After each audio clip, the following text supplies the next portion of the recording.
para outros, e que estes, de igual modo, trabalham para ela, começará a perceber que o trabalho é uma unidade, e que cada um faz uma pequena parcela dele. Essa ideia real mostra claramente o espírito cooperativista do trabalho e o papel que todo ser deve desempenhar, como membro de uma grande família humana que, se fosse esclarecida, seria fraterna e solidária. Ser apóstolo do trabalho, realizando com fraterna compreensão, é sentir a missão de que todos estão revestidos. O encargo mais humilde pode ser entendido como uma missão, uma tarefa reservada, uma atribuição especial que precisa ser feita por aquele indivíduo a quem foi destinada, para um fim expresso e, quase sempre, oculto, mas o bem. Ser apóstolo do trabalho é reconhecer nele o seu fado edificante e tornar-se exemplar na sua execução, e defensor e propagador dos seus méritos, concorrendo para o enobrecimento do espírito. Realizá-lo com fraterna compreensão é tratá-lo com valor igual na sua distribuição pelos seres, para que cada um contribua, com a sua parte, com a sua habilidade, num esforço comum. Numa orquestra em que tantos instrumentos diferentes tocam juntos para produzir uma combinação harmônica de sons, nenhum músico pode desafinar sem prejuízo do conjunto, e todos eles ficam atentos, solidários, empenhados na boa execução da peça musical, fraternalmente unidos para um mesmo fim, e dependentes uns dos outros. Na orquestração da vida, repete-se o fenômeno. Pugnar pela moralidade dos hábitos e costumes, significação vigilante e doutrinária, em que tem assento os bons conselhos, a boa conduta, e devam sempre imperar os princípios da moral cristã. É fazendo uso da palavra, da pena e dos exemplos, que se pugna pela moralidade dos hábitos e costumes, cujos reflexos edificantes atingem diretamente os lares. Se todos se dispusessem a pautar o seu viver pela moralidade ampla, a transformação do mundo se operaria, prontamente, para a felicidade de seus habitantes, pois é a falta do senso da moral que conduz homens e mulheres aos despenhadeiros da vida. A maioria não faz o menor esforço para reformar os maus hábitos, preferindo prosseguir na inconsciência dos insucessos que arma, caminhando à maneira das reses que seguem para o matadouro. Impera, realmente, o animalismo por toda parte, pois o que se vê muito de perto é a preocupação única pelo corpo físico e suas solicitações aguçadas, pouco se importando as criaturas como o que é principal e fundamental, a vida do espírito. Elevar o conceito da família a mais alto grau, é desenvolver o patrimônio moral do país. Para elevar esse conceito é preciso que todos os seus membros se compenetrem da importância da família no seio da coletividade. A família é um agrupamento espiritual de seres que se completam para um mesmo fim. É no lar, habitação da família, que se forjam os caracteres, que se formam as personalidades, que se preparam homens e mulheres para todos os momentos da vida. É preciso que essa célula energética, a família, seja bem constituída, sadia, uniforme, respeitadora e respeitada. Cada membro dela deverá dar o seu quinhão de valor para sua elevação. Todos unidos, irmanados, ligados por sentimentos afins, devem defendê-la, intransigentemente, contra quaisquer investidas que tentem diminuí-la. Para isso, deverão servir-se da força moral, do passado limpo, dos exemplos merecedores de alto crédito e da conduta a modelar. Eleva o conceito e a estrutura da família. É uma obrigação imperiosa que pai, mãe e filhos, indistintamente, devem cumprir. A prática de espiritualidade inicia-se no meio familiar e desenvolve-se no ambiente social. Manter-se em dia com as obrigações e deveres, não exorbitando da sua autoridade, é lembrar-se daquele ditado: não deixes para amanhã o que puderes fazer hoje. Além disso, é ser pontual nos seus horários, nos pagamentos e demais compromissos, e estar atento para não deixar faltar o necessário na vida de relação, tanto no lar como no trabalho. É ter disciplina, ordem e método, e saber controlar as suas atividades, despesas e saúde, é viver em harmonia, criando um clima saudável ao seu redor, pelo bom humor, a serenidade e a prudência. Não exorbitar da autoridade, é não se prevalecer da sua eventual superioridade terrena, para fazê-la sentir aos que estiverem em posição inferior. A autoridade mantém-se pelo valor pessoal, pelos exemplos e pela ação criteriosa. As feições carregadas podem infundir temor, mas não respeito, consideração e amizade, como é de desejar-se. Ao ser verdadeiro e sincero, estará o indivíduo enquadrado neste lema, e adotando normas básicas para a fiel observância da vida espiritual. Quanto se recomenda conservar ativos todos os seus atributos morais superiores, dando-lhes, quanto possível, maior expansão, reconhece-se que todo ser tem, em potencial, atributos morais elevados, que já se revelaram, em parte, ou hão de revelar-se. O que se aconselha é que se faça o possível para eles se revelarem e expandirem com a maior brevidade, para não se constatarem retardamentos prejudiciais. Uma vez que esses atributos precisam ser despertados e estimulados, convém que se dê início, quanto antes, a esse processamento, para evitar que tenham de ser acordados da sonolência pelo sofrimento. O fato de serem conservados ativos indica que se tornarão vigorosos pelo exercício continuado. Converter um mal em bem, na maior proporção dos recursos pessoais, é, como ensinou Jesus, pagar o mal com o bem, não alimentar ódios, malquerenças nem ressentimentos. O ser que pratica o mal, conscientemente, vive ainda no primitivismo da vida, em estado de grande ignorância espiritual. E se puder ser ajudado para livrar-se das trevas por onde anda, será um grande benefício para quem o ajude e para ele mesmo. Uma vez que todos fazem parte da grande família humana, é racional que esse membro dessa família, embora atrasado, receba a lição afetuosa e oportuna que auxilie a encontrar o caminho do progresso. Viver, em cada dia, distintamente, material e espiritualmente, como fiel cumpridor das leis eternas do amor, harmonia e paz, significa que havendo horas para tudo, não se misturem os afazeres materiais com os espirituais, nunca mercadejando com as coisas do espírito. As leis eternas que regulam a vida universal, são naturais e imutáveis, e contrariá-las é errar, é ferir-se, é provocar sofrimento, é retardar a evolução obrigatória. O amor, a harmonia e a paz são dons que se cultivam e desenvolvem culminando com a felicidade, e integram-se nas leis da sabedoria. Para ter amor, harmonia e paz na alma, é indispensável que o ser aprenda a viver também no plano da espiritualidade. A maneira de a criatura revigorar, em esforço constante, a sua posição junto às correntes do astral superior, é saber irradiar a ele, em horas próprias, ajustando-se ao contato com essas forças do bem. Essa prática é indispensável a quem se dedica a viver menos para a matéria e mais para o espírito. Ninguém deve julgar, dentro da sua simplicidade, que nada vale, e que no astral superior não haverá quem se interesse por ele. É um engano pensar assim. Os encarnados já fizeram parte de milhares de famílias, nas milhares de encarnações passadas, e nem todos os componentes dessas famílias estão encarnados. Além disso, se no mundo há regras e disciplinas a que todos estão sujeitos, no plano astral essas regras e disciplinas são mais apuradas. Assim, nenhum ser vive isoladamente, mas ligado não só à família terrena, como à grande família astral. Certificar-se da sua unidade com todo através do estudo, do raciocínio e da meditação, é reconhecer-se como força e matéria, os dois elementos de que se compõe o universo. Uma vez realizada essa concepção, a ideia de Deus se confunde com a da inteligência universal, não havendo mais possibilidade de visualizá-la na figura vulgar de um ser humano. Todos possuem a mediunidade intuitiva, e esta se desenvolve com o desabrochar da espiritualização.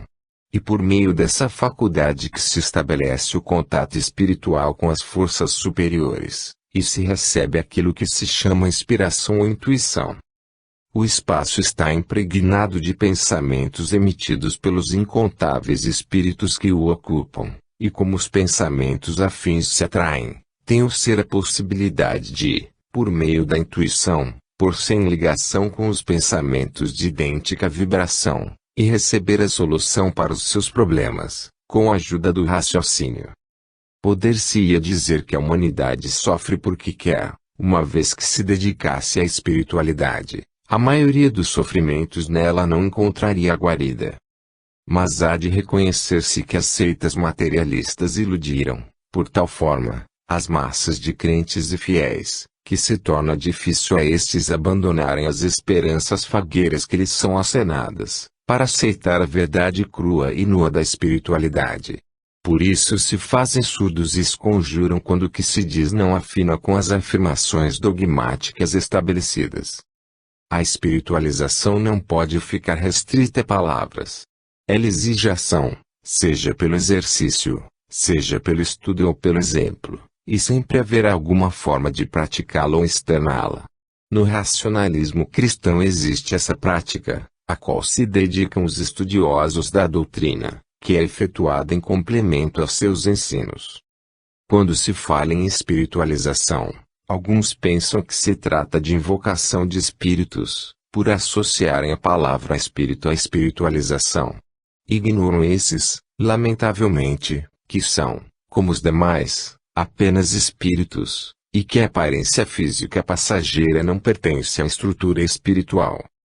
Espiritualização é um estado da alma cada vez mais propenso a reconhecer, segundo o progressivo desenvolvimento, o seu verdadeiro eu espiritual, a natureza real do ser. Espiritualizar-se é procurar encontrar a verdade por trás de todas as ilusões. Diante desta linguagem leal e confraternizadora, não há como pretender alguém desviar o verdadeiro sentido dessa exposição para esquivar-se de reconhecer a verdade exposta.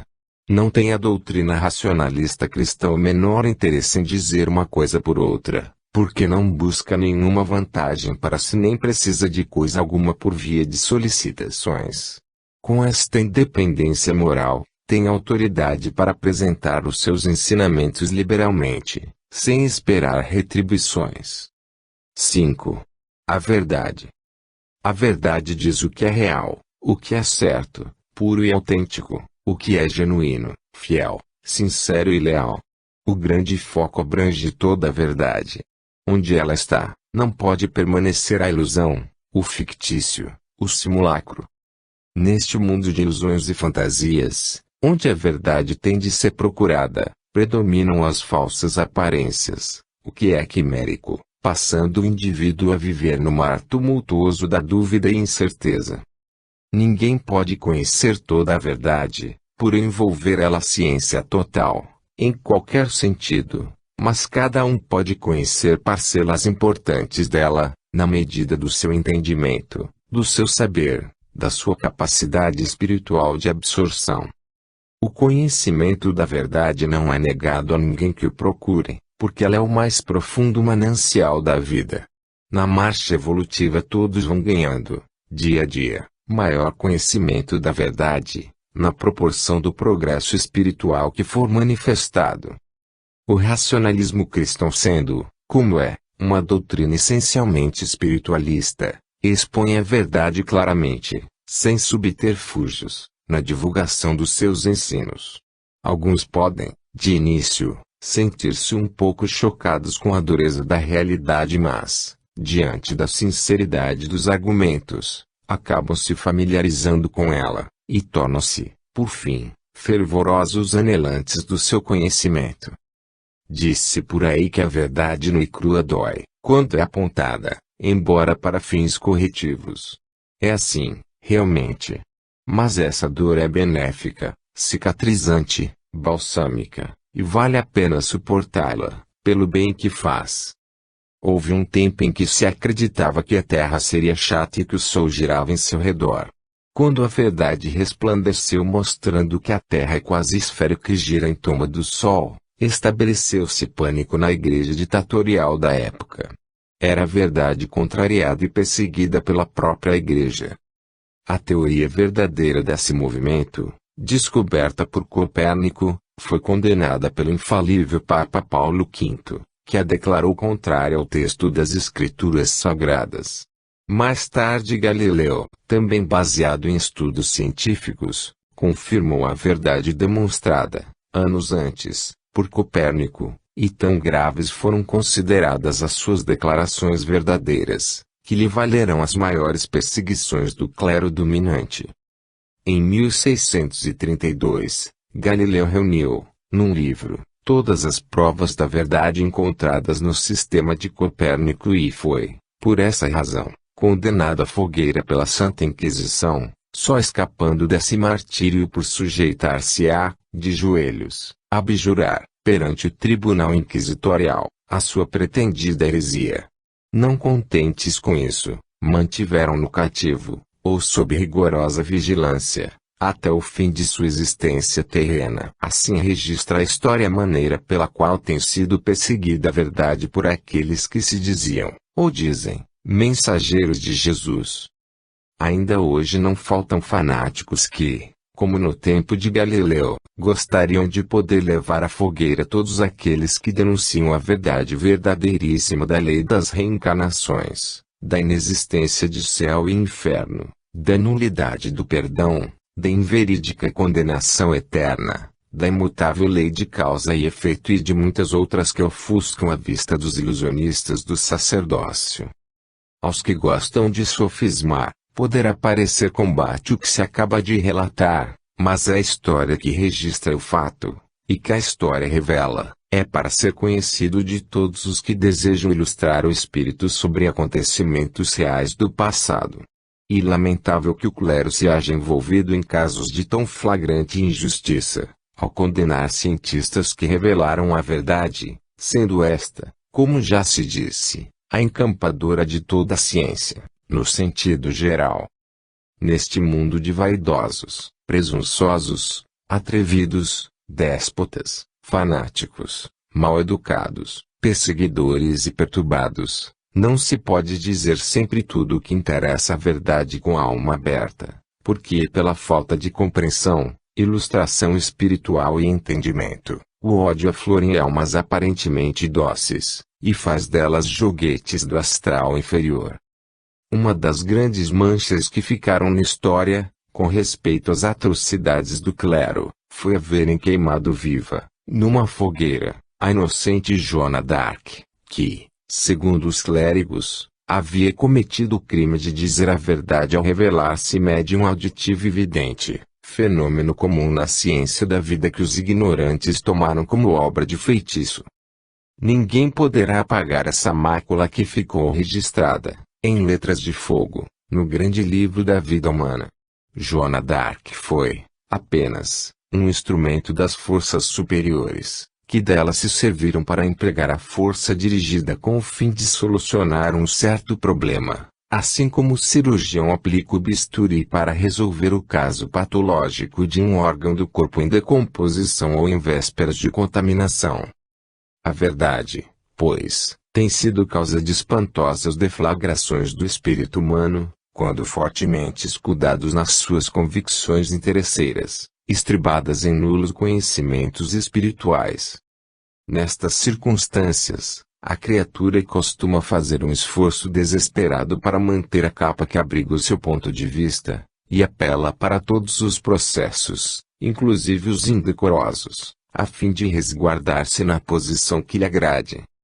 As seitas e religiões poderiam dispor, e já não seria sem tempo, de uma parcela maior da verdade, se os seus dirigentes estivessem dispostos a despojar-se de muitas influências que estimulam a vaidade e lhes dão uma falsa posição na vida que lhes parece cômoda. Assim, tais dirigentes, atendendo ao seu gosto, desfrutam, com certo aparato, de hierarquia terrena e de uma ascendência moral sobre as ovelhas, que os colocam no enganoso pedestal de autoridade. No entanto, a verdade é simples, despretensiosa, e, como a água cristalina, mata a sede, por igual, dos que dela se socorrem. Ninguém pode conhecer a verdade somente por ouvir dizer onde ela está. A verdade se revela, por si mesma, a cada um, de acordo com o anseio purificante da alma, e o esforço que fizer para alcançá-la. Para isso, que ser sincero, leal, verdadeiro consigo mesmo, e de manter o desejo de encontrá-la, para cultivar a sua espiritualização. No racionalismo cristão apela-se para o emprego do raciocínio como meio de encontrar o caminho certo, à luz da verdade. Os ensinamentos ali divulgados são submetidos, fraternalmente, à razão criteriosa, com o objetivo de fazer com que cada um veja, com os olhos da alma, a realidade dos fatos. A verdade sente-se, interiormente, com o poder da lógica, e reflete-se, na vida por estar em toda parte, inclusive nas leis da relatividade, pois que ela própria é a manifestação dessa e das demais leis. A verdade sublimada, a verdade universal exprime um conceito superior, que se encontra hermanado ao supremo grau da inteligência. Contrariar essa verdade, pode não ser mentir, vulgarmente falando, porém, mais do que isso, é violar uma lei, contrapondo-se aos seus desígnios superiores. Quando, com novas demonstrações científicas, uma parcela maior da verdade for publicamente revelada, de forma insofismável, os incrédulos de hoje se verão obrigados a recuar da sua pirrônica resistência, idêntica à do apóstolo Tomé, e aceitar a vida, no seu verdadeiro aspecto. Estão neste caso também os religiosos que se dizem cristãos e que, apegados a textos vetustos, de origem duvidosa, se recusam a participar dos novos surtos de espiritualidade. É a verdade que, revelando novos painéis que focalizam a vida espiritual, liberta o ser das peias do materialismo. O indivíduo, nesses quadros, contempla, com a realidade desejada, o panorama que convém seja conhecido, para o seu maior desenvolvimento, sendo necessário, no entanto, não fechar as janelas da alma a essa luz, para que a sombra do desconhecimento seja removida. Tudo quando é material tem duração efêmera, por ter de passar pelo processo das transformações, de onde se conclui que estreitar os laços do materialismo, para se prender a eles, é propositalmente deixar-se levar pelas vagas embriagadoras da irrealidade. A verdade, que é eterna, está sempre em campo oposto ao do materialismo, e procurá-la elevar-se acima dos gozos entorpecentes, para atingir o estado apropriado, que é o espiritual. Na tarefa de apontar o rumo da verdade, emprega o racionalismo cristão o melhor dos seus esforços, sem diminuir nem censurar ninguém por não ter seguido o curso que nas casas racionalistas cristãs é ministrado. Nelas são oferecidos exemplos, argumentos, ilustrações, fatos históricos, lições oportunas e demais elementos indispensáveis ao esclarecimento.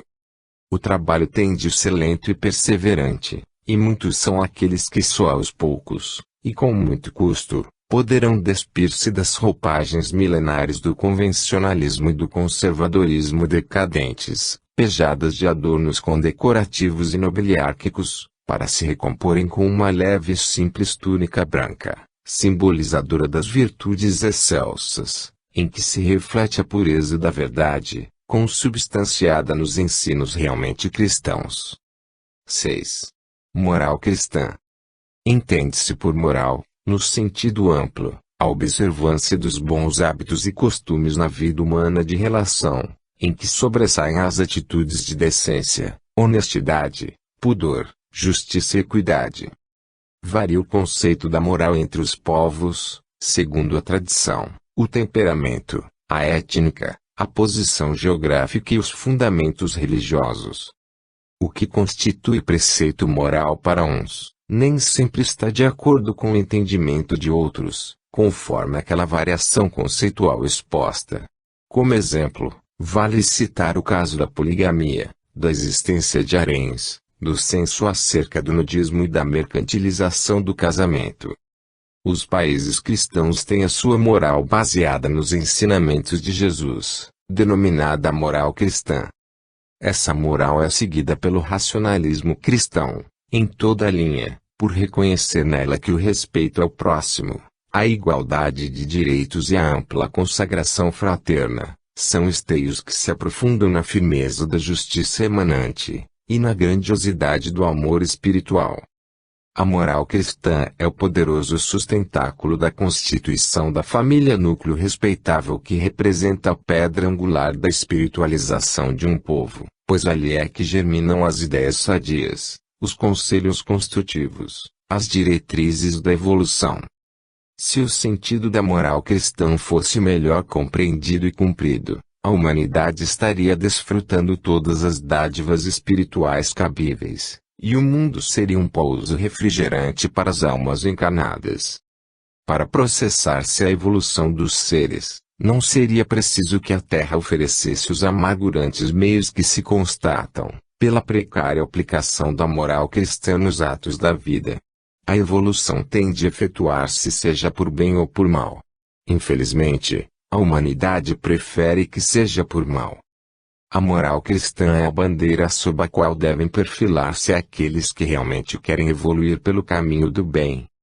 Os estudiosos do racionalismo cristão têm a convicção de se haverem colocado sob essa bandeira, e fraternalmente acenam para os seus semelhantes, transviados ou não, para que se aproximem desse estandarte e assumam o compromisso de viver no rigor das normas espiritualistas da moral cristã. Dizer-se alguém cristão e permanecer contrariamente aos preceitos instituídos por Jesus, é proceder levianamente de maneira irresponsável, muito embora pretenda parecer um cavalheiro de respeitável aspecto. A sua verdadeira expressão será revelada no plano astral, onde não há meios de esconder-se ou camuflar a realidade dos fatos. A moral cristã está periclitante na coletividade humana, não obstante se vangloriarem os representantes das 8.000 e tantas seitas existentes, dos numerosos asseclas que possuem, o que vem testemunhar a pouco ou nenhuma eficiência das mesmas, no âmbito espiritual.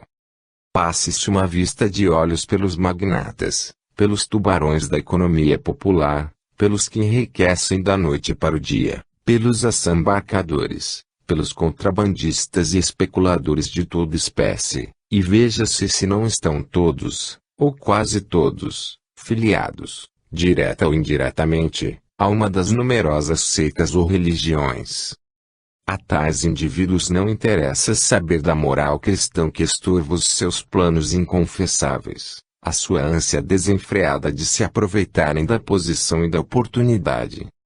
É a falta de espiritualidade que domina o ambiente terreno, em que a grande maioria dos fiéis por conveniência, e de cristãos pró forma, se entrega, de corpo e alma, à vida material desregrada, sem o menor respeito pela moral cristã. Em algumas seitas ainda se vigia a conduta do ser pastoreado, mas noutras a liberdade é franca, ou as restrições são muito dilatadas. O resultado de tal frouxidão é fornecido pela imprensa diária, ao serem revelados escabrosos acontecimentos. Grande é a responsabilidade daqueles que, ao se arvorarem em guias messiânicos, consentem que os seus guiados menosprezem os ensinos do Nazareno e salpiquem de lama os princípios da moral cristã. É bem certo que para andar firme dentro desses princípios, muita renúncia há que se fazer, mas que importam as vantagens terrenas, se as espirituais são muito maiores. A criatura nada perde com seus atos de renúncia, porque esta vida no planeta é relativamente curta, enquanto que o patrimônio espiritual será desfrutando num período eterno. Logo, vale a pena ser realista para compreender a verdade dos fatos e não se deixar levar pelo papel de tolo, como a criança que chora por um brinquedo ou um pedaço de doce, por não saber renunciar. Uma das condições de conseguir-se progresso espiritual, é saber renunciar, e não ter apego às coisas terrenas, pois assim é que se não cometerá o erro, a falta grave de assaltar ou corroer os bens alheios, dolosamente, para multiplicar os próprios. A vida feliz, pujante, limpa, farta, esclarecida, plena de regozijos e satisfações, conseguida pelo esforço e elevação espiritual, é oferecida nos planos superiores, para onde terão de ir aqueles que lealmente fizeram boa aplicação dos princípios da moral cristã. Jesus, o grande mestre, não teria descido à terra com tanto sacrifício e sofrimento, se não fosse para regalar os bem-intencionados e propensos à retidão do caráter, com uma nova vida que merecesse ser disputada, com empenho, por meio da conduta irrepreensível ministrada pelos seus ensinos. Deu a todos a chave para essa conquista, que se encontra bem acondicionada no interior desses princípios. Não é outra missão do racionalismo cristão senão favorecer espiritualmente aqueles que se sintam preparados para viver com dignidade, recusando riquezas materiais que não lhes venham às mãos por meios honestos e legítimos, aqueles que estejam dispostos a cerrar fileiras ao lado dos que defendem a instituição da família, com todo o ardor, aqueles, enfim, que desejam tomar posição defensiva contra todas as investidas perniciosas intentadas contra o patrimônio moral ou material da coletividade. A moral cristã envolve tais dispositivos e alonga-se em outros pormenores sempre avivados na consciência dos justos. Tenha-se em conta que o estabelecimento da moral cristã foi feito com o mais alto critério implantado pelo Mestre e de todos os mestres. A obra que o racionalismo cristão faz hoje, seria desnecessária se não tivesse havido, desde o início da era cristã, o descaso daqueles que tinham o dever de sustentá-la. Hoje, após cerca de 2000 anos, as afirmativas racionalistas cristãs aí estão, ao alcance de todos, reproduzindo o que ficou esquecido no correr dos séculos passados, mas melhor apoiados, desta vez, os ensinos pelo astral superior, que se tomou o encargo de manter na Terra a organização redentorista cristã, sediada no Rio de Janeiro, fonte inesgotável daqueles preciosos ensinamentos. Com civismo, fraternalmente oferecendo as melhores contribuições espirituais aos dirigentes das nações e à administração de todos os países, faz o racionalismo cristão, no âmbito internacional, trabalho silencioso e anônimo, como convém, em benefício da coletividade. Os seus esforços culminam no desejo de ver inculcados em todos os lares os princípios da moral cristã, na certeza de que, uma vez obtido esse resultado, no todo ou em grande parte, estarão assegurados os meios mais eficazes para se alcançar o alertamento dos seres para a vida espiritual. 7. Espiritismo racional e científico cristão. Espiritismo deveria ser uma expressão acatada pelo que contém em matéria de grau científico. Conhecer a vida do espírito, penetrando no âmago da questão, é realmente uma ciência. Acontece, porém, que tem ele sido encarado sob um outro aspecto, que não é o que mais se recomenda, quando a ação científica foi relegada a segundo plano, para ocorrer a sua manifestação através da exploração mediúnica. É sabido que os espíritos obsessores são os que mais têm abusado do espiritismo para a prática do mal. Por isso, e com razão, muitos têm aversão aos tratos com os espíritos, pelo conhecimento que possuem das manifestações, das obsessões e dos trabalhos das macumbas. Realmente, todo cuidado é pouco, em se tratando de não se deixar envolver alguém por correntes que conduzem à desgraça. Quando o racionalismo cristão foi lançado, e durante os primeiros anos, teve necessidade de valer-se da mediunidade existente, para poder firmar na terra as bases da nova doutrina. Nessa primeira fase, serviu-se do título, Espiritismo Racional e Científico Cristão. Foram, então, empregados os melhores meios para demonstrar-se o lado científico do Espiritismo, o qual trata da vida espiritual do ser, pois todos são espíritos, embora revestidos de corpo físico. Passo a passo, foi o astral superior consolidando as suas correntes na Terra, apurando a sensibilidade dos esteios em que se firmou, foi expandindo as suas redes de influência psíquica, com a abertura de novas filiais e, por este meio, dispõe, presentemente, de todo um organismo perfeitamente articulado e solidamente implantado em terreno firme.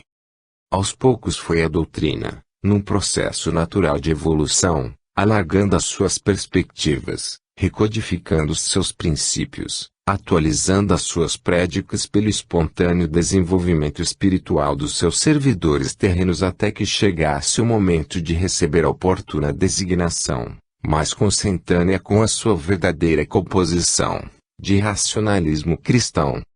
Conserva, no entanto, a doutrina, a base fundamental, estruturada, com a sua instalação, pelos mestres que a instituíram e que, permanentemente, dirigem, no espaço superior, a sua ação na Terra. Hoje, avançando o racionalismo cristão, gloriosamente, no espaço e no tempo, conta com seu bem definido código doutrinário, pelo qual pautam o seu viver muitos milhares de adeptos e afeiçoados, e distancia-se, na sua rota evolutiva, das normas esposadas por aqueles que não constroem os alicerces da vida com os elementos da espiritualidade. Espiritismo nem sempre quer dizer espiritualização, enquanto que a doutrina racionalista cristã cuida, exclusivamente, da evolução humana, com seguro apoio no espiritualismo, por meio de ação prática, proveitosa e consciente. Espiritualismo é o movimento que conduz o ser ao astral superior, pelo aperfeiçoamento da sua natureza espiritual, quando consegue reformar a sua diretriz na vida, enquadrando-se nos padrões de uma conduta sã, limpa, apurada, tolerante, compreensiva e renunciante. Muitos há que são espiritualistas, sem terem podido filiar-se ao racionalismo cristão, por circunstâncias eventuais, mas seguem os seus preceitos de retidão e de caráter, e se sobressaem no mundo, pelas suas atuações elevadas e criteriosas.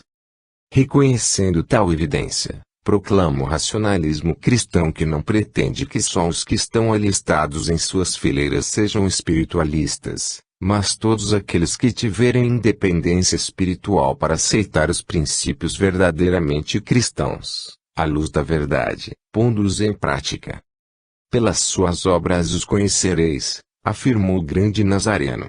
Esta afirmativa tanto serve para assinalar os espiritualistas, como os que o aparentam ser e não são. O espiritualismo é revelado muito mais por obras do que por palavras, e neste caso, quando se diz obras de exceção bem intencionada, procedimento modelar nas horas difíceis, conduta superior no desempenho das responsabilidades. O espiritismo racional e científico cristão sempre se manteve dentro dessa linha disciplinar, e se depois, na segunda etapa da sua evolução, e como racionalismo cristão, reuniu o mais amplo cabedal espiritualista, fornecido pelo astral superior, após cerca de 40 anos de ativa participação na vida espiritual do planeta, foi para fazer uso desse patrimônio com o melhor aproveitamento, em favor da coletividade. Perante o mundo, o racionalismo cristão ainda é uma força relativamente desconhecida, porque a sua ação é silenciosa e desapercebida, mas, por trás dele, está todo o poder do astral superior. Em marcha lenta e segura, vai estendendo os seus benefícios, e muitos dos que os recebem, ignoram a sua origem. Nada se faz no racionalismo cristão com o fim de receber aplausos, homenagens, agradecimentos. A ordem é de cumprir o dever e aprender a levar de vencida aos obstáculos da vida.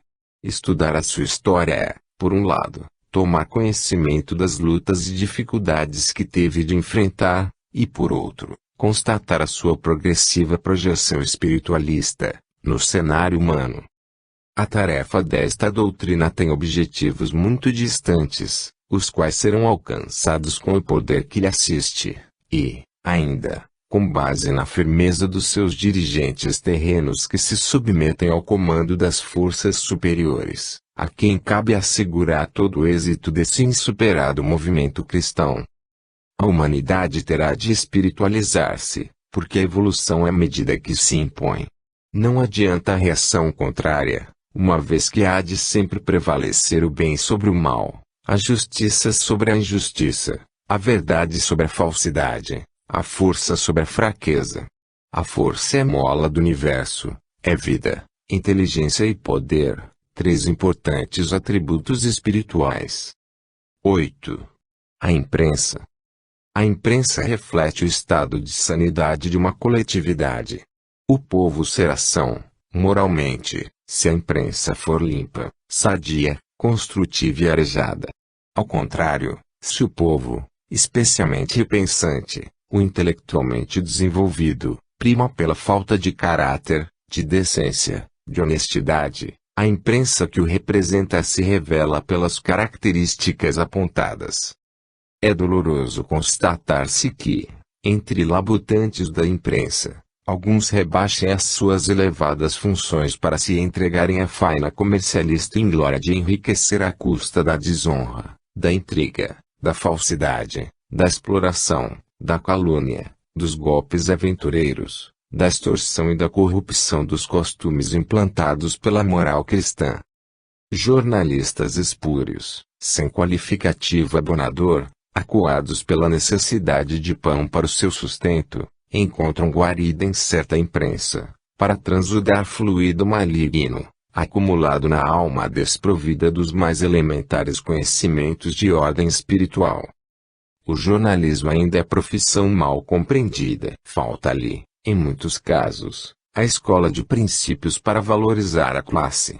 Fazer jornalismo, não é atacar, ofender, denegrir, apunhalar com a pena de escrever, mas pugnar pela verdade, com espírito sereno e construtivo, e animar e incentivar iniciativas progressistas, é esclarecer e ensinar, é revelar a evolução das artes e ciências, é discutir problemas com a finalidade de solucioná-los em favor do bem comum, é pôr a humanidade a par daquilo que com ela ocorre, e com o que deve solidarizar-se para fins altruísticos. Não é possível desvirtuar a imprensa dessa diretriz, sem que os responsáveis intencionais tenham de sofrer os consequentes rudes golpes da adversidade. A implacável lei de causa e efeito não pode ser alterada pelos homens e nem mesmo pela inteligência universal, detentora da consciência absoluta. Nada vale ir à igreja rezar, orar e ouvir missa, para depois, sem qualquer despertamento espiritualista, revelar-se, na luta pela vida, o mais indigno dos infiéis, ao servir-se da pena para, de público, pela imprensa, forjar inimigos, insultá-los, acirrá-los, neles estimulando sentimentos inferiores de ódio e vingança. Numerosos crimes têm origem na imprensa sensacionalista e desclassificada, por falta clamorosa de dirigentes de fundo moral apurado que conheçam um pouco mais do que a cartilha das relações sociais. Oxalá a massa humana em que se diz religiosa e dispõe de proporcional representação na imprensa viciada nos mais reprováveis manejos, pudesse ver um pouco além dos seus reduzidos horizontes do plano espiritual, para que a sua representação não se portasse de maneira tão condenável. Nota-se uma verdadeira indiferença pelas coisas do espírito, como se todos os habitantes da Terra não fossem realmente espíritos, em essência, acima de qualquer outra expressão. O que se procura, de um modo geral, e como se isso fosse tudo, é a satisfação oferecida pelas quiméricas emoções terrenas, que pouco ou nada significam na orquestração universal. Negando a evolução, as religiões não evoluem e conservam um deplorável estado primitivo de concepções materialistas. Não fosse Jesus o maior evolucionista de todos os tempos, estariam as religiões ainda escravizadas aos ensinos de Moisés, olho por olho, dente por dente. Quanto mais ao pé da letra quiserem os religiosos interpretar os textos, por eles denominados sagrados, tanto mais se afundam no mar das confusões, do que dão largo testemunho pelas numerosas seitas existentes, todas com fundamento nos mesmos textos. Essa confusão tem enfraquecido a autoridade religiosa e dado, como resultado, a periclitante convicção de que se pode ser religioso e ao mesmo tempo operar na imprensa despido de qualquer escrúpulo. Esses deturpadores da ética profissional, Esses criminosos da imprensa, ao serviço do mal, encontram, mediante preços ajustados, a tolerância da Igreja, que os batiza, confessa, casa, crisma, abençoa e encomenda as suas almas pestilentas ao paraíso celeste. Tal benignidade e complacência os encoraja a piorar cada vez mais os seus sentimentos para com o semelhante, servindo-se da imprensa como meio eficaz de dar curso e expansão aos instintos animalizados que os dominam. Se a turba de malfeitores da imprensa encontrasse, por parte das organizações religiosas, a repulsa que merece, certamente não vingaria nem prosperaria, como geralmente acontece. Infelizmente, no seio de tais organizações, fala muito alto o metal sonante da pecúnia, que aceitam sem reservas, sem se importarem com a origem. Venha de onde vier, é sempre bem-vindo e melhor aceito. Já se tem dito que a imprensa pode representar o quarto poder na vida de uma nação. E assim é, pois deveria, até mesmo, nortear a ação do poder executivo, oferecendo soluções práticas e patrióticas à atuação governamental e alertando a sua atenção para assuntos de imediata e imperativa execução. Pode inspirar o poder legislativo a estudar anteprojetos de lei que facilitem a administração geral do país, para que entrem em uso medidas de maior oportunidade, em benefício da coletividade. Pode corroborar com o poder judiciário por meio de jornalistas bacharéis em direito que, peritos em questões jurídicas, muita luz poderão levar aos tribunais, apoiados nos seus conhecimentos, na sua inteligência e na sua capacidade de penetrar, com entendimento especializado, no âmago das teses disputadas. Se algum jornalista da corrente dos religiosos materialistas tomar conhecimento destas palavras, não veja nelas senão um apelo, uma exortação, um anelo demonstrados, com sinceridade, com o objetivo elevado de unificar todos os profissionais da imprensa sob uma mesma bandeira, a da lealdade, da fraternidade, da compreensão humana e da tolerância cristã. Os erros corrigem-se, doutrinariamente, mas não com golpes e lancetadas. Nunca se deve fazer uso da pena para tassalhar a honra alheia ou por espírito de vingança. Vale mais acumular tesouros com procedimentos dignos e humanitários, do que cavar abismos com baixezas e corrupções. O mundo precisa ter a sua imprensa com letra maiúscula, aquela que lhe dará sempre novas forças, novas energias e novas oportunidades. Para tal fim, nunca se deverá explorar as camadas humanas menos desenvolvidas, calcando-as mais para baixo, nem satisfazer-lhes os instintos inferiores com a apresentação de notícias, relatos e estampas que sugiram a prática do crime. A imprensa destrutiva não se cansa de mostrar ao ladrão e ao assassino, ambos em potencial, através de noticiários contraproducentes e inescrupulosos, os meios mais eficientes de perpetrarem as suas delinquências. As crianças abandonadas e as predispostas ao crime, também gostam de arquitetar planos semelhantes àqueles que os jornais ilustram com as mais vivas cores do escândalo. Por aí se vê a falta que faz a apuração de valores morais para a composição de equipes da imprensa. O jornalista precisaria ser considerado tão respeitável, na hierarquia funcional, quanto um juiz íntegro. Tal conceito aqui deveria fazer jus. Cabe à imprensa ser defensora da boa causa e instrumento da verdade, a fim de que o seu comportamento se faça sentir na índole do povo, modificando-a para o melhor. É assim que a imprensa se precisa conduzir, para cumprir a sua elevada missão. Para isso é que ela foi criada. Os que nasceram para ser jornalistas e se desviam do bom caminho, são transviados conscientes da trajetória evolutiva. Ninguém desceu à terra tomando a forma física, para ser um traidor, um vilão, um achacador, um vigarista, um injuriador ou portador de qualquer outro atributo negativo. Muito menos se deveriam apresentar os militantes da imprensa como tipos dessa ordem, porque os que têm consciência da sua missão, sabem que o dever imposto é o de portar-se com dignidade, honestamente, e com intransigente respeito ao semelhante.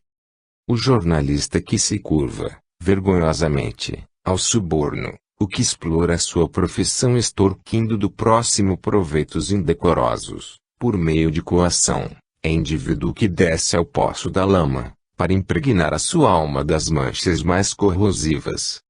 É importante que saiba que tais manchas, gravadas no corpo etéreo, só poderão desaparecer na encarnação seguinte, ou em outras vidas futuras, pela abundante prática de ações meritórias, não isentas de sofrimento.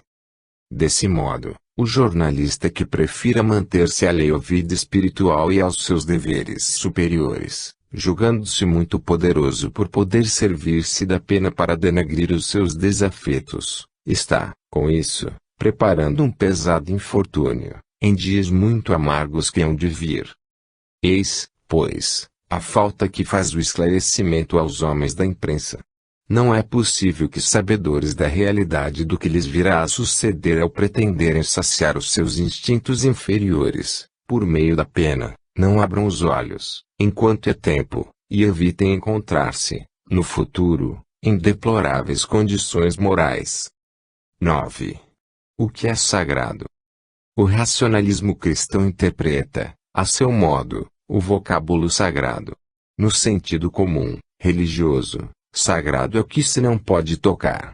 Como sagrado, no entanto, deve ser compreendido aquilo que terá de ser tratado ou conservado na sua integridade moral.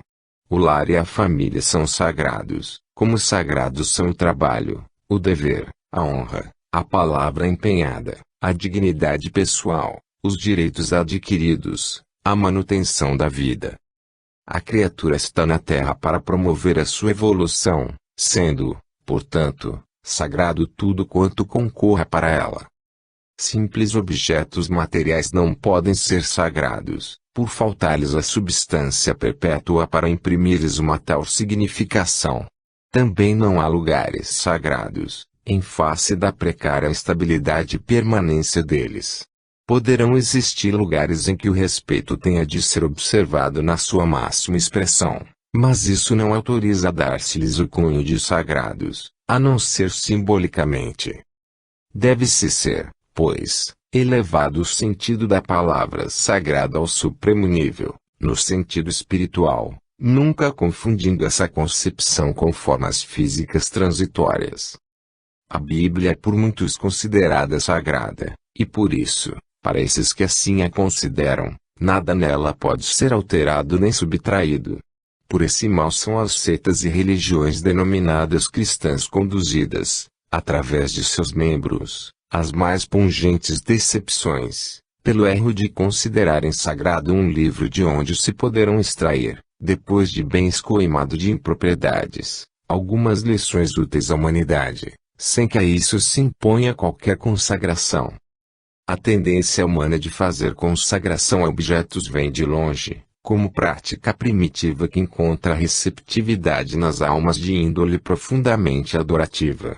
Assim, todos começam a trajetória evolucionária, mas pena que existam tantos retardatários repetindo, indefinidamente, as encarnações, como o aluno vadio que repisa, ano após ano, a primeira série escolar. Se a evolução se processasse isoladamente, tendo em vista apenas o indivíduo, seria admissível deixá-lo para trás a unir-se com outros também tardios, mas o caso é que a evolução se faz por grandes grupos, em que os mais adiantados precisam zelar pela evolução dos mais atrasados do seu grupo, dentro de um certo limite de tolerância. Ultrapassado este, o que se dá, realmente, e a transferência do renitente retrógrado para outro grupo mais atrasado, em épocas próprias. Os que dão à consagração dos seus propósitos um sentido real e puro, evidentemente estão marchando na vanguarda do espiritualismo. Não vai também neste estudo a mais leve nota de censura àqueles que viam na Bíblia motivos para considerá-la sagrada. No racionalismo cristão não se trata de impor ideias, apenas se cogita de oferecer esclarecimentos, de dar informações que possam ser úteis. Os que não as apreciarem, ponham-nas de lado e sigam o seu caminho. No entanto, Vale a pena meditar sobre o que aqui se expõe, pois é possível que da meditação algo surja que recompense. Como não há condenação eterna e terão todos de chegar à iluminação espiritual pelo esforço próprio, com o correr dos séculos ou dos milênios, estas palavras não estarão perdidas porque, como são verdadeiras, podem, ainda assim, não servir para alguns, por enquanto, mas serão valiosas a muitos que se apresentam amadurecidos para estas revelações. 10. A força de vontade. Não há seres privilegiados. Ninguém faz alguma coisa que outro não possa chegar a fazer. Os que demonstram força de vontade, provam a existência dessa força no espírito, os quais a desenvolveram e dela fazem uso. O espírito, como todos sabem, é uma partícula da inteligência universal, e contém, de modo latente, todos os atributos dessa inteligência, os quais precisam desabrochar, manifestar-se, o que só se dá com evolução. Ninguém pode duvidar de que a vontade seja uma força absoluta, quando emanante do grande foco, da força criadora, da inteligência universal, onde se encontra completamente desenvolvida ou evoluída. Com esta lógica entende-se que a força de vontade mais se revela na medida em que a criatura se espiritualiza. Assim é realmente. Veja-se a força de vontade como se manifestou, poderosa, em seres espiritualizados como Luís de Matos, Luís Alves Tomás e Antônio Vieira. É de notar-se, no entanto, que os atributos do espírito podem desenvolver-se sem que a criatura se espiritualize, podendo alguém revelar uma potente força de vontade sem aplicá-la para o bem, para a cristianização da humanidade. Os faquires, na Índia, fazem demonstrações públicas, até mercenariamente, do poder desenvolvido da força de vontade, sem com isso demonstrarem qualquer dose de espiritualização.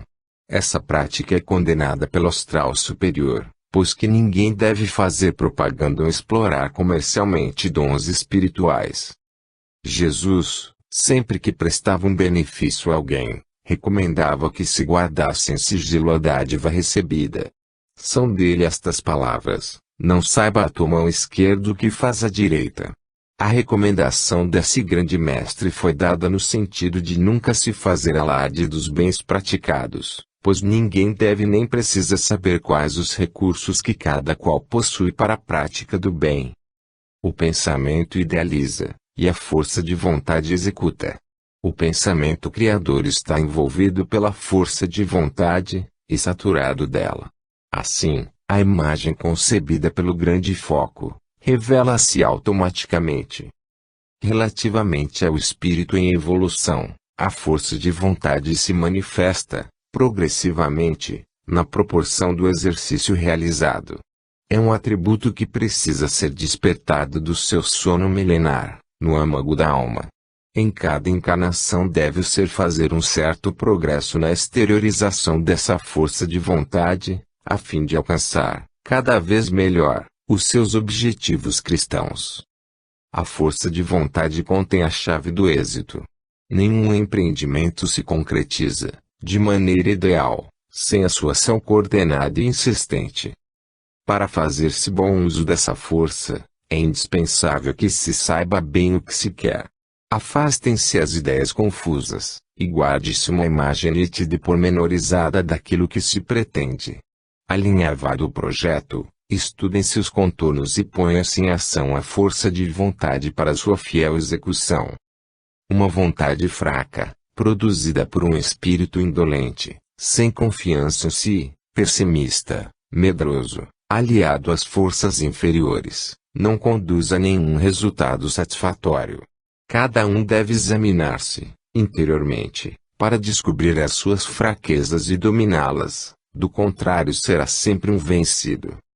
O espírito de vontade forte vence as dificuldades ou contorna-as, para sair vitorioso.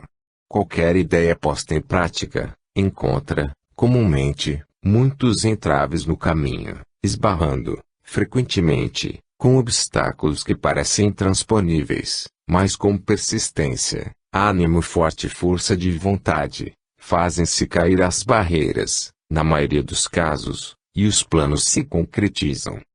Onde melhor se educa a força de vontade, é no trabalho cotidiano, procurando realizá-lo bem, embora com aumento de esforço. Um trabalho mal executado, revela uma vontade defeituosa.